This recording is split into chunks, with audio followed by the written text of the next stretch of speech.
ezali pour détruire ma vie ya bato. Mais na kati ya voyage wana tant bazo balisanga princesse Eliana azali nani azali mwana ya reine mère oyo ngai na balaka oyaka kozwanga na océan otokendaka na ye na mokili ya mai na kati ya bafamille ebele eloka liboso bato bakoremarke boremarkaka échec moko répétitif échec moko eza trop basé non c'est-à-dire que na famille mobimba to mutu wana atravaillaka na vivrane kaka na échec wana ya omona ngo physiquement te asali trop ajouté exemple bana ba poto aluki mukanda azuité ana mukanda me musala ezalaka kaka compliqué soki déjà monde a ténèbres tele il va ko kabula batou tu dois comprendre que na kati famille wana yo muto bayini o an étoile alors lokolo an étoile na monde à ténèbres na famille no telle la famille na bino bayebi que soki batiki yo oza na contact na bandeko na yo famille na yo ekoganga famille na yo ekobonga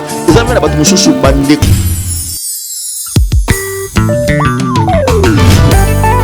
Celui qui lit et ceux qui entendent les paroles de la prophétie et qui gardent les choses qui y sont écrites, car le temps est proche. Évangélisation, témoignage et prophétie, telle est la grande mission reçue pour le salut des âmes. Suivez l'émission La Compassion des âmes tous les jours sur notre chaîne YouTube Sagesse TV et dans nos différents... Encore de se rencontrer avec vous, les fidèles internautes de Sagesse Télévision, partout que vous êtes, votre meilleure émission La Compassion des âmes qui a été intitulée aux meilleures chaînes Sagesse Télévision partout où vous allez. Restez branchés la chaîne ya Sagesse Télévision côté une émission pour Mbala Liboso, partagez émission massivement pour que vous ayez liké émission La Compassion. La personne une équipe technique ya Sagesse Télévision de votre réseau na ma caméra sans oublier l'écran monteur ya Sagesse TV déco machine autrement appelée Cagoule. La personne aussi les grands coordonnateurs de Jonathan Oiseau coordonné aussi Moussale comme Aliboso fidèle partout dans le monde, les bons abonnés Père Batelabino, votre humble chroniqueur, Messie l'arbitre, donc Babi, entre parenthèses, Dieu merci, Boti Bobé on le sous-souté, Messie l'arbitre, il est toujours présent dans son poste, n'a plus aussi Mboti n'a pas famille sur l'intérieur du pays ou à l'extérieur du pays, pourquoi pas qu'on passe Mboti na maman Christelle, comme Mamoulou depuis les États-Unis d'Amérique, maman de maman, Bambote Belé, sans oublier la Fondation Navi Marchand Espoir de maman Marie-Josée depuis Canada, Bambote Ebele. Pourquoi pas qu'on passe Mbote dans la première dame de la vie province à maman Magi Akamituna. Maman Oyato a soin et a fils naïe Ndenge et Sengeli. On a fait aussi famille Mobima Akamituna Bambote Ebele. Les fidèles internautes de Sagesse Télévision, vous savez que cette émission est toujours accompagnée avec l'un des invités. Tout à l'heure, je vous informe les noms de mon invité que je suis avec lui, le prophète Chico. Donc, autrement appelé l'homme de faveur que je suis avec lui. Par rapport à problème de la situation, mais je te rassure une chose que l'homme de Dieu, l'homme de faveur, restez branchés, partagez l'émission massivement et n'oubliez pas de liker l'émission La Compassion, l'homme de Dieu. Bonjour. Bonjour. Papa. Plaisir ya komono susu na mkola lelo. Vraiment, merci. On appelle un plaisir. Moi lilo bana ba fidèles so bazolando partout dans le monde. Voilà, lilo bezaka que mutino so bazolanda biso na lekia wa pona ko expliquer ba monde la réalité spirituelle. Par rapport à la vie, c'est juste toi, on a besoin de délivrance, on a besoin de vie. Comme ça, on a été reçu, mais le monde a ténèbres, tout le monde qui a maille, impose à échec. Et naïe pour nous dire que on a droit à réussir. Vraiment, on est amalo, l'homme de faveur que je suis avec lui dans la plateau Sagesse Télévision. Mon salam zambe au dédicacé moment et bon moto zonga sous la plateau Sagesse Télévision. Je prie que le ciel soit ouvert na kombo na Yesu. Nous sommes dans partout dans le monde. Zambe obi kisaba obazana ba malade, ba obazana besoin de consolation, consoler mitema na bango na kombo na nguya na Yesu Christ. Amen. Amen. Meilleure intervention, le fidèle, il y a Sagesse Télévision, Sobomoni, Monsieur l'arbitre Koti Makambo Oyo, et ça pour na total aussi, ceux qui ont carton rouge, bien jaune, et côté Rosala, na Paris, il y a Banani, na moto Abundisakayo, na moto Lingi, Rosala na Kimiate, na moto Azolinga, Vina Chanzete, il y a moto Memebino, l'homme de faveur, donc l'homme de Dieu, Aza, mieux placé na Bisoto sous la nato, mais comment, Ndengeni, le monde des esprits, et sous Perakanavi, il y a Banananzam, et ton vie, il y a Batou. Surtout dans le monde physique où ils ont des problèmes dans la situation, mais comme l'homme de Dieu a mieux placé, tout peut s'en malouba pour américain aussi pour expliquer comment le monde des esprits et s'opère rapide sur la procession la vie yamut. Ok, le monde d'esprit est allé normalement le monde d'esprit ils ont travaillé dans l'hôtel. Et là, nous avons un hôtel, nous avons des hôtels, nous avons un hôtel à diable, puis nous avons un hôtel où Ezali il y a Nzambe. Dans la Bible, on a que batu belé, batonga ba hôtel, lokola ba Noé, batonga ba hôtel, Abraham a construira ba hôtel. Mais lokola ba hôtel, ba bande ko sala, ba bande ko tcha sacrifice. C'est la même chose. Sacrifice wande ya Nzambe bande ko agréé. C'est la même chose na bisope batu na ba monde ya plutôt na monde négatif. Monde négatif pe ezalaka na ba hôtel na yango. Mais na ba hôtel wana likolo na yango ba posaka pe ba sacrifice. Et pas na Nzambe azo ceux qui mosala Nzambe a posé hôtel wana ezana avantage ya batu. Mais na monde à ténèbres to na ba famille ceux qui ba poser ba hôtel na bango négatif na monde à ténèbres to bengi yango hôtel négatif. Hôtel wana ezali pour détruire ba vie ya batu. Je vais vous donner un exemple. Tant on a dans le monde à ténèbres, parce que je suis un magicien, je crois, que l'émission n'a pas passé, comprenez ce que je suis. Tant on a magicien dans le monde à ténèbres, on a voyage, on a maï, mais na katia voyage, wana tant bazo balisanga princesse Eliana. Princesse Eliana zaginan. Azali moi na ya reine mère. Oyo ngai na balaka. Boyaka kozwanga na océan, otokendaka na ye na mokili ya mai. Mais tant otokomi na mokili ya mai, ba zwinga ba présenter ngai pa princesse Eliana ke yonde mutoko bala. Maintenant nini salamaki amemanga na place moko na lobaki on a la fois passée ameminga na zamba moko. Maintenant na zamba wana na kekuta banzete na zamba mezal eza propre. Eza na deux catégories ya banzete. Banzete musu ya mikuse pe musu ya milai. Mais ba oya ya mikie ezokola ezaki na gauche musu pe ezalaki na droite ba oyo si e kola wana. Nini na tunia c'est pourquoi banzete o eza classé singa bo banzete na yo banzete zo mono yo eza classé eza ezo dépendre na ba vie ya batu na mokilo yo uti c'est-à-dire na mokili ya batu na tunia comme alobi monde physique o bino boza kuna ezalaka eza e fonctionnaka par rapport ya monde ya mai. Vraiment. Voilà, par rapport ya monde en mai. Exemple, monde de spiritualité ils ont travaillé comment? Na kati ya ba famille ebelé et loka liboso ba ko remarquer bo remarquer échec moko répétitif. Échec moko ça trop basé non, ça dit que na famille mobimba to mutu wana a travailler comme vivre ane ka ba échec. Échec wana ya omona ngo physiquement. Qui a sali kopa zute exemple bana ba poto aluki mukanda zuite ana mukanda me musala ezalaka compliqué spirituellement ni nezo salama physiquement muta échoué.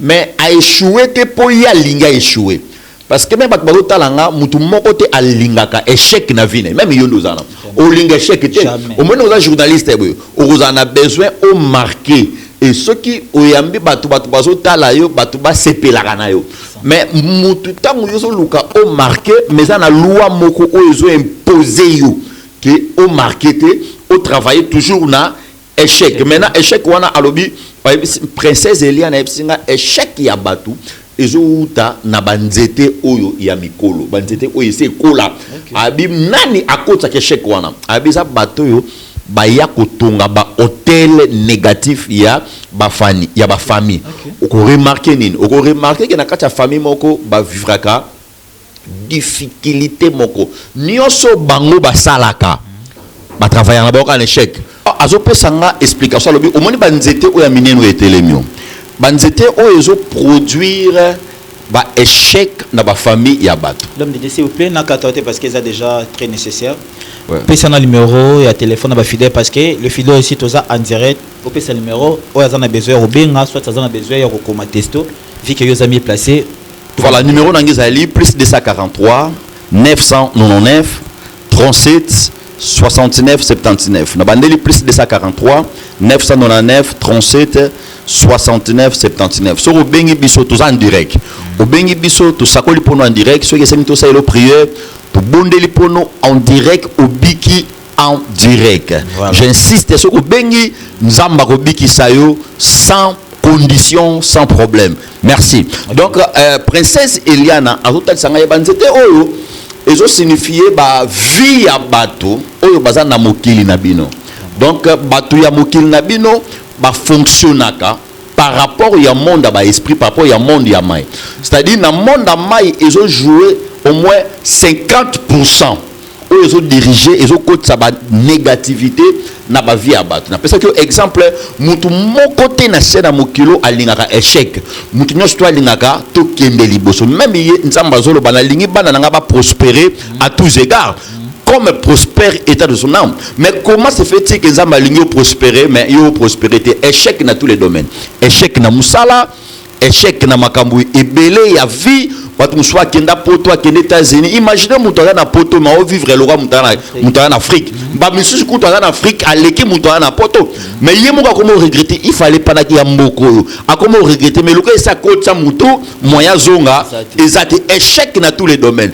Échec wana eza physique té, échec wana eza spirituel. Or mutako lingata demeurer na kat échec a besoin à réussir yango moto pesi numéro soko bengi nzambe na biso adana possibilité ko longola na kata ba échec wana po amemayo na prospérité ko bosana te na émission na lobeke ba pesa kinga na 7 clés wana ezali pona ko luka ko délivrer bato aye ko longola ngale wana ameminga maintenant na banzete oyo ya mikie oyo ezokola abi omoni banzete oyo ezokola oyo ezanini papa moko na famille to mutu moko boye na famille akendaki akabaki famille na bonganga mais papa ngo akufi tango papa ngo akufi ndenge banzete oyo ezokola eza ndenge ba problème ya famille wana ezokola exemple episinga bi ba maladie moko récurrente c'est-à-dire maladie moko eza répété na kati ya famille exemple na kati ya famille bo se retrouver na maladie moko boye ya bela ka tuberculose o kuna bela ka tuberculose o koto ya bela ka diabète o sucre o azana ba rein ça dit que ba maladie moko très compliqué donc yo mutu nzamba sala na nzoto na yo mutu moko wana maladie 4 5 3 ozana diabète wana sucre ozana boye ba maladie wana o traité yango ba misusu attention ba benga pe ba prophète ba sambela pona bango ba benga pe ba prophète ba pesa pe ba offrande mais résultat exact. Pourquoi? Parce que ba prophète na ba pasteur ba traité makambo eza physique yango moni nga lokola na uta na mai naza na maîtrise ya spiritualité majorité ya ba pasteur ebele oyo bazo sambela pona bato ba solution te. Imaginez mutatinde offrande na ye o sambeli pona mabiki te, c'est-à-dire on a maîtrise te ya makambo ya posé yo on a maîtrise te na monde appelle les okota. Oh s'il vous plaît ba patienter attends dire à 15. Merci Naya maintenant on appelle mon bongo c'est bon patienter. Allô. Oui. Allô prophète bonjour. Oui bonjour on a besoin de sagesse télévision obengi biso kombo comme nani. Oui papa na bien depuis Paris. Depuis Paris. Comment on a papa Dieu merci. Papa Dieu merci. Olingi nzamba sani pono. Oui papa aza na makambo tellement grave na sumi toi mapango na Afrique na Kinshasa mais na taba locataire na mwafuta raté yoka oso mapango ba locataire ba futa raté mais zaka ba locataire ya Kinshasa te même si oza ko se rappeler le loza na 8 mois ote ko sala conteneur mais conteneur ango eya na Kinshasa conteneur wana ozula ngo konti randite. Oui. Ok. Problème est à boule. Problème est à yote. Nani mama Fifi Ngalula. Mama Fifi Ngalula aza mama Kulutu. Ok. Mama Kulutu na onde Fifi Ngalula. Mais il faut ça l'attention. Ça fait 4 jours où tu connais toujours passer rapport nae. Problème na yo eza na maboko mama Kulutu na yo wana. Obenginga après émission na ko expliquer ba détail to ko sambela enzambe. Akolongolo na kacha pasi wana problème no ezayote ezali mama Kulutu na yo wana Fifi Ngalula ye naza na sima base makambo wana olandi ngai benganga après mission na makambo samba zo la biso. Yes, merci bien donc na bana kolobela sur ba maladie donc muto so bela ba maladie moko très compliqué ozo comprendre au moins était papa wa benga na poto le makambo zo tambola te donc azana problème ya banzete oyo ya minene donc azana problème ya échec alors tant mutu azobela ba maladie compliquée na famille bo se retrouver na maladie moko yo za la maladie moko zo traiter au tindeli pasteur mbongo abondeli et simbite c'est-à-dire au koyi na maboka pasteur on a na maîtrise la spiritualité te ayebite problème nous na niveau nini mais ngai lokola na uta na mai je maîtrise la spiritualité alors que qu'est-ce que je peux faire? Na kati ya banzete wana bapele ezokota ebele nzambe na ngai na yamba bapele ezokota tellement ebele. Allô? Oui, allô, bonjour papa. Bonjour, Benga Pomonen. Papa na la depuis Canada. Depuis Canada, olingi nzamba sali pono. Papa na lingi nzambe na yo. Apesa nga solution parce que yoka. Tant olingi nzambe na nga pesa solution. Na moni yo ozana problème ya barin. Oui. OK. Na d'ailleurs ya problème barin na moni diabète isusu na epa na yo. Ah, c'est solo. Yoka, nazo sambela siko. Mais ça fait 9 jours au soubaté. Ah papa, ya solo. OK. Est-ce que ce na sambeli pour nos siko zo ndima kinzambe langa ko sala ko suba siko? Papa na yango na bengeli. Zo lo boko na mobile charge na luketu non nazo sambela. Il y a des choses sérieuses. Ozo sala ezo na masiko. Mais na ko bimana nuté na monio déjà na saki o simbi saki ozo lingo bimoke ne musala. Ezala mamuza balinga sa lo siko. Zolo de konota juste na loket na zo sambela na kombo Yesu. Nzamba biki so siko. Masoko ekanga 9 mois. Nzamba siko yo suba. Yamamoto na nzamba. Yamamoto. Ozoka moto moko bali ko entourer na loket na yango wana. Sala ndenge ezo siko yo salama. Na kombo na Yesu. Na kombo na Yesu. Moto kota masube bima. Na pesi ordre ba ko bima siko.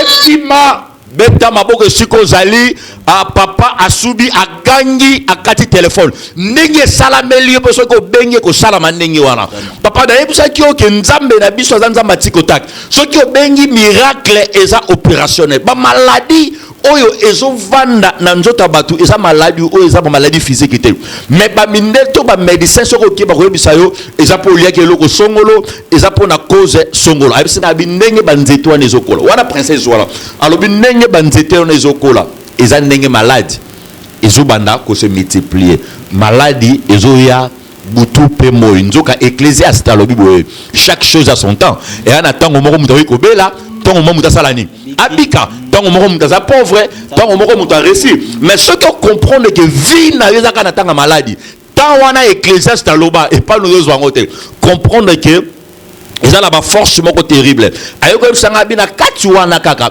eza na problème ya ba blocage to bengi yango ba blocage financier ou blocage na tous les domaines parce que na famille basali hôtel wana eza kaka po e réclamer ba via bato hôtel wana eza po e réclamer ba situation ba santé ya bato maintenant ba hôtel wana ezokotisa ba blocage dans tous les domaines. Imagine-toi que yo au travail kozana famille ozana bana ozana mwasi ozana makamobel mais yo ozana blocage moko na yo moko oyeba te mais blocage on na bloquer ngai donc ozoluko bima mais okoko bima te parce que tu es bloqué waloka muto na kati ya prison bakanga e basinga nyonso yo ko sala vinango ezana ngaka blocage alors bi blocage wana eza physique te blocage wana ezo uta na monde amai abisinga bi banzete oyo via bat ayeko mema ngai maintenant na kati ya ba conteneur moko to longwa to kena ba conteneur mususu na ba conteneur wana na monde ba koma ba mort subite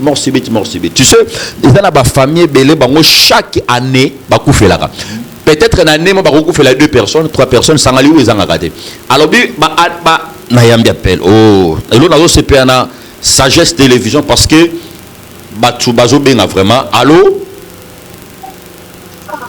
oui, allô papa oui benga comme nani papa na bengi yo ndeko na témoigner bendingo samedi OK papa uti ko benga na sikoyo oui papa osubi oui na subi ko na subi papa masube bimi ebele moto moko masube bimi ebele na moto gas Nzambe apambola yo benganga après émission na CPL pour la témoignage merci pour la reconnaissance hein ba tu belé pendant la kamoni miracle ma libela mais yo obengi Nzambe apambola yo appel moko zokota voilà donc na domaine wana tant que bazo kufa mingi na famille on peut comprendre que liwa oui Nzamba sala biso to za bato obotami faut to kufa mais ils ont une mort précoce, ils ont une mort il fallait pas au kufa, mais à cause il y a hôtel il y a famille na bino, ils ont mutu moko a limiter famille et ana mutu moko a bloquer famille, a teka déjà famille avant yo botama déjà na hôtel wana basala ka liste que na anetel famille tel ba okufela anetel na famille tel ba okufela déjà tant yozo mona makambo wana yana bato musuba tikala pe bango moko bande ko nena so bakufa atikala ka ye moko ba cousin ne bakufa ba mama leki ne bakufa na tuni ndeko moko noko na ona na habite biso to na ba noko te po ba noko nyoso bakufa na yambi appel oyo. Allô? Allô, Benyap Komonen? Oui, je vous appelle depuis les États-Unis d'Amérique. Depuis les États-Unis d'Amérique. Olingiza basali pono. Oui, papa. Ça a un problème au Mukanda et au Hollandi. Vous avez un problème il y a Mukanda. Ok. Mais c'est comme si au banaka a déjà ba démarche non mais résultats exacts. Résultats déjà voilà. Oh. Zela, oui, ezana ndeko moko. Buzana nanda kuwana. Mais azana âge il y a 22 ans. Kombo na ye Blandine. Blandine. Babisu comment musu babisu bazo benga ye Souza. Oui. Mais depuis aye yo na mwasi na yo na ndaku des autres côté makasi. Makasi. Ok. Il faut ça l'attention parce que azana sorcellerie hein. Yende muta telemi pas bloqué. Voilà. Yende mutu a telemi pas bloqué pour épreuve. Ça fait 19 jours passés. Nous avons 3 semaines comme ça passé. Ayaki ko surprendre na kata chambre yo bana ko la ta fongoli chambre malamoko. Oui, il y a un problème là madame. Azana sorcellerie bitu manu na kata ndaku na yo. Benana après émission pour Oiza TV. Na ko bano makamu misatu po yo ko sala ozo mukanda na facilité. Mbele sozo lo mukanda kala. Problème ezali mwana mwasi wana yo bengaka. Papa akati appel. Appel mususu ko tu to yamba t'appelle la soka poto te ya mukia parce que m'appelle soko ta tellement ébélé. Allô? Oui, allô papa. Bonjour papa. Oui, bonjour. Robin Komonen. Oui, papa, on a bien depuis Bumbashi, papa Gilbert. Obenga depuis Lubumbashi. Mais papa, yoka. Na moni yo na fongola na contact ya mutuka. Hein? Papa na bino. OK. Oui papa. Na moni yo na contact ya mutuka. Mais contact etikali na maboko na yo. Obenga po ba yiyo mutuka. Ya solo papa. Ele le biza solo. A kunanga kinanda kanga pona vérifier. Kokenanda kwa nganga te. Chauffeur na yo kombo na ye André. Oh. Bokabwana ki non, naza prophète, naza nganga te. Banganga basakola naza prophète. Chauffeur na yo kombo ni André. Yo ana papa. OK. Kende et pas ya deuxième bureau na ye okuta mutuka na okuna. Soki okoti kende malamako na sima parce que na ndaku ya deuxième bureau wana na moni soko koti za na 3 portes mais yo côté na 3 na liboso te kende na sima atia okende okuta ba peintre ba do changer ngo couleur. Merci beaucoup papa. Soki okomi obengi ngai. Merci.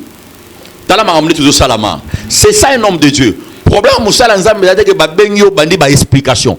Problème dali o ba bengi yo opesi mutu solution malamako. Pourquoi? Naza na maîtrise la spiritualité. Alors ceux qui na kati ya famille to bande ko ba si ba mort subite, tu dois comprendre que boza na kati ya boza na kati ya hôtel et puis boza menacé ya makase.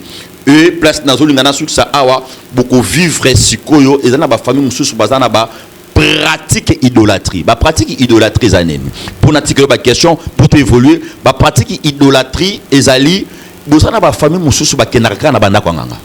Donc yé au moins papa o abenga. Donc yé ce que loke bungi nda kwanganga. Et ba famille ebele na chaîne mokili o bazandenge wana. Donc bango vi na bango zanganga. Exemple, ba famille o bazalaka na ba chef coutumier. Est-ce que vous comprenez nga? Ba famille oyo bazaka na ba chef coutumier. Papa na bango da chef coutumier. Ba famille wana oko remarquer na kata ba famille wana code ya izali. Or code ya déjà eza eloko ba na ko sili sa famille.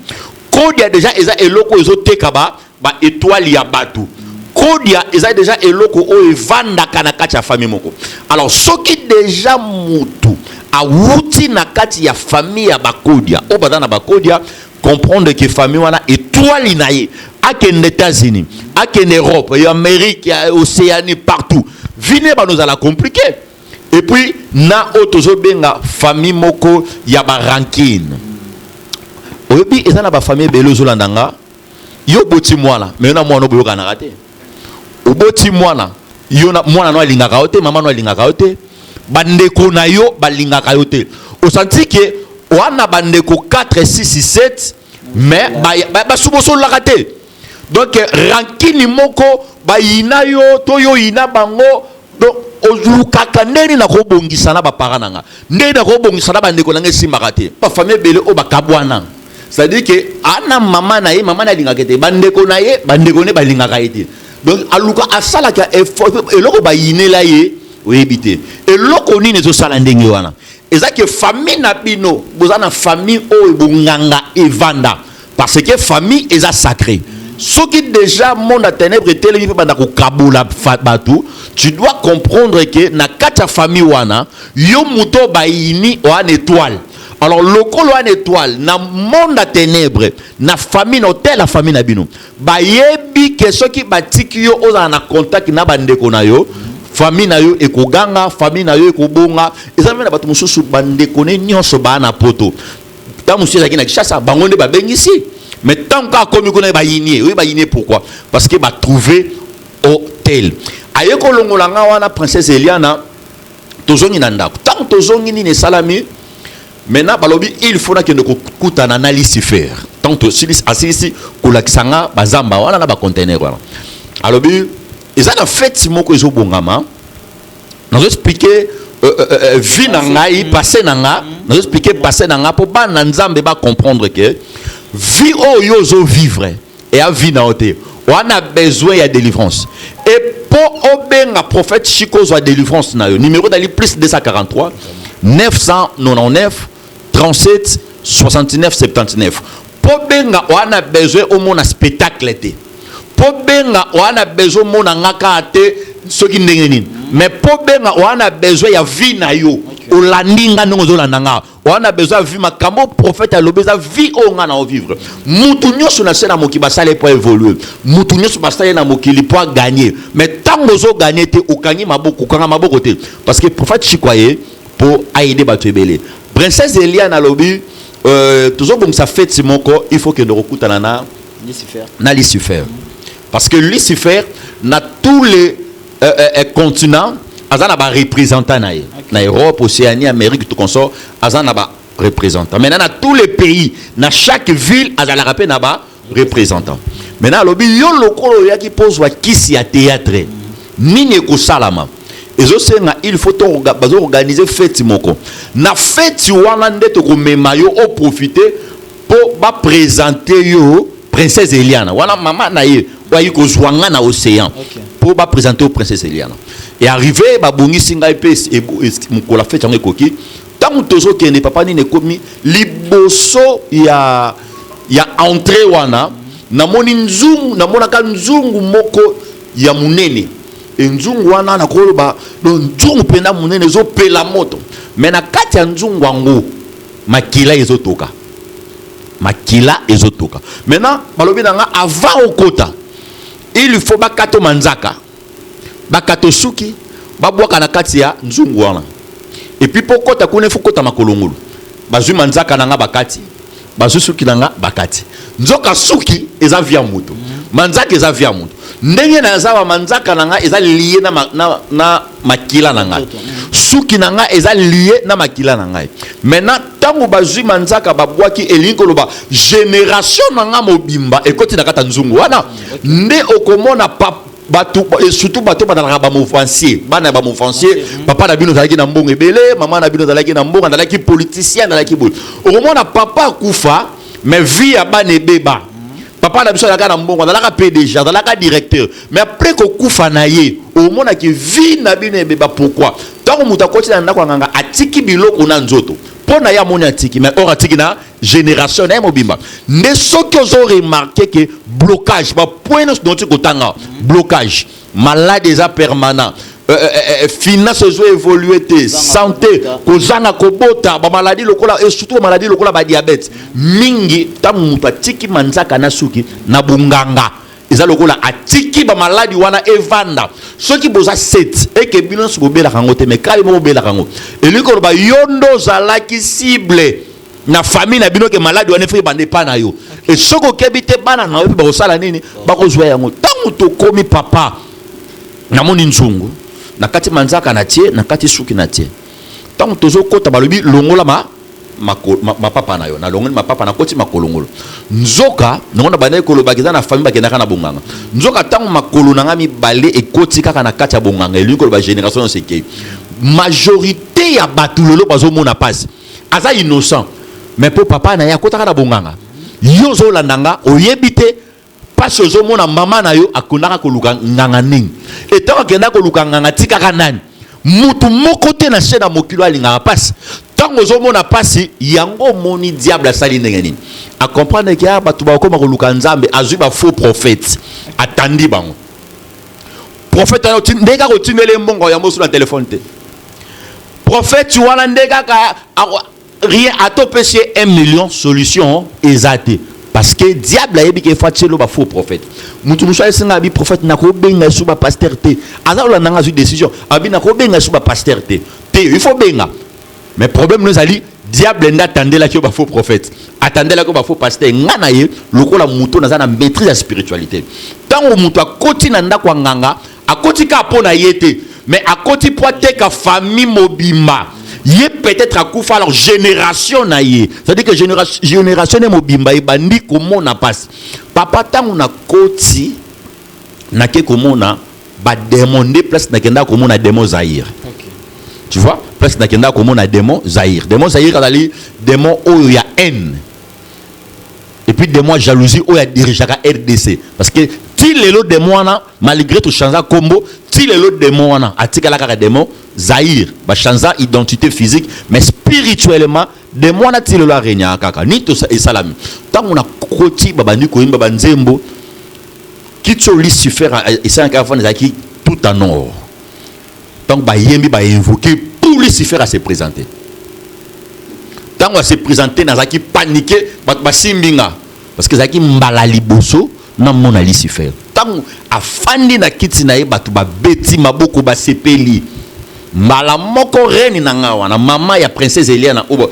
akomaki déjà moi sinanga a présenter alors bi toza pena mutu moko ko luka succès awa kombo na ye Chico nazo beta passer na ngayo lokola témoignage kombo na ye Chico ba tarbi ba sali makamna bango apesi ba ordre maintenant esengaki nazo citer pour cette émission nanga esengaki il faut atchanga isin pour na kota sikoyo na musala azui loboko na ye atiena loboko nanga na tolo nanga tango a poser yango na loboko nanga tango longoli ba dessiner aigle donc ndeka ka chaki na tolo nanga bo tango longoli aigle mbala moko yango ko remarquer mutu parce que kisi ya aigle bazwa ngo pa mutu no sauter Lucifer ka yemo mutape sakango tango longoli yango dessiner aigle ndo moni mutu aza aigle o aza na esprit ya aigle o aza na kisi ya aigle ako dominer makasi a dominer ka mutaleka ka ezate ndo yango moni musicien bazo babengaka aigle na mboka na biso aza cha aza likolo donc ça dit que même banani bazo koka ko retenir yete parce que yé aigle mutape sakango ezali Lucifer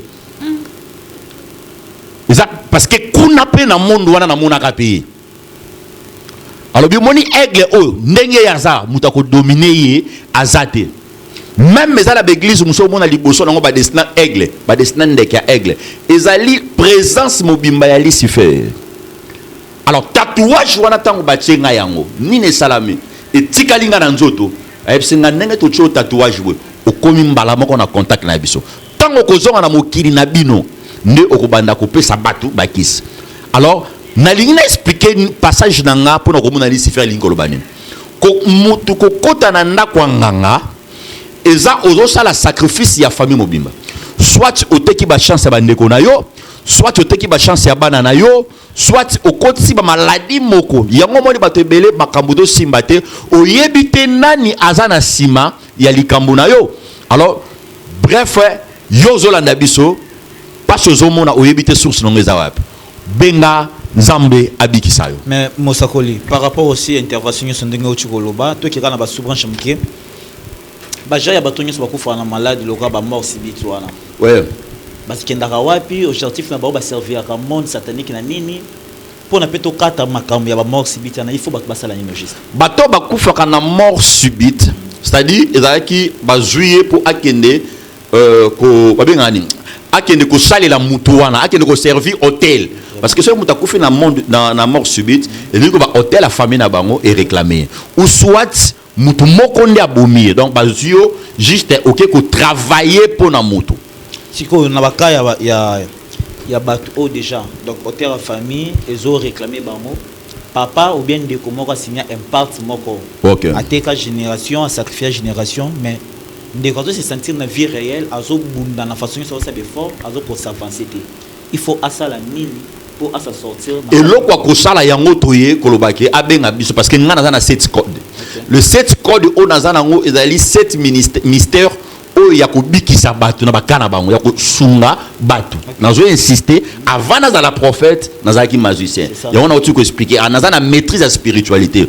Problème ya muto azana bakabongo akuta na nde kaka na muto azana maîtrise ya maladie na ye. Akuta na muto azana maîtrise ya problème wana. Yango moni na mibomba maki na ye ko se présenter pour na yo ki satan na soni pe na sunga bato bazo mona passe. Donc ce muta bengi biso to libérer cette code, ce problème na ye écouter na code na zana yango nzamba bikisie. Et ça le mot simbi très important par rapport aussi à aigle.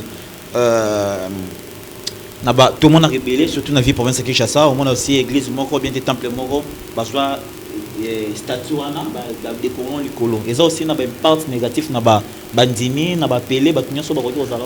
Mais aigle azot contrôler non? Mosakoli s'il vous plaît. To bomba à la prochaine.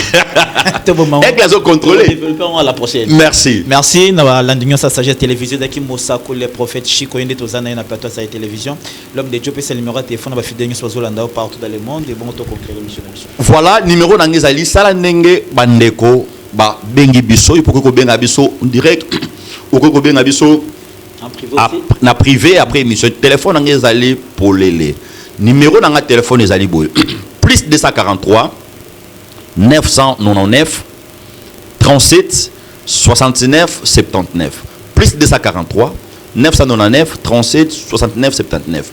Papa s'il vous plaît n'engena pas sa conseil ezana ndeko moko azolanda azwa déception déjà batebe bazwa déception mingi pe ba pasteur alobi ke na obenga so ba pasteur te ngamona misambelela na ngai na lobaka boye soko saki accident na mutuka babongiso lokolo ngo et au sein oboya komata na mutuka te o continuer komata na mutuka okutana kina ba prophète ya mabe ba koki kozwa solution na ote ba lieu offrande ba kimio na ba prière mais ngai mekana nzambe na lobana na mutema na yo na mekana nzambe ya prophète Chiko ndenge na moni ebwe ata na soki décision na mekana nzambe na ye donc soki o meki nzambe nanga ko selo bola longo la décision ozwaki na yebi ki ozwa déjà cassé o bengi ba prophète o tamboli oza cassé na yebi mais nzamba tindinga pona problème na yo pona maladie na yo pona kuzanga libala pona ba déception na yo ozo balate mibali bazo kima yo basi musala likamnyo soza na besoin ya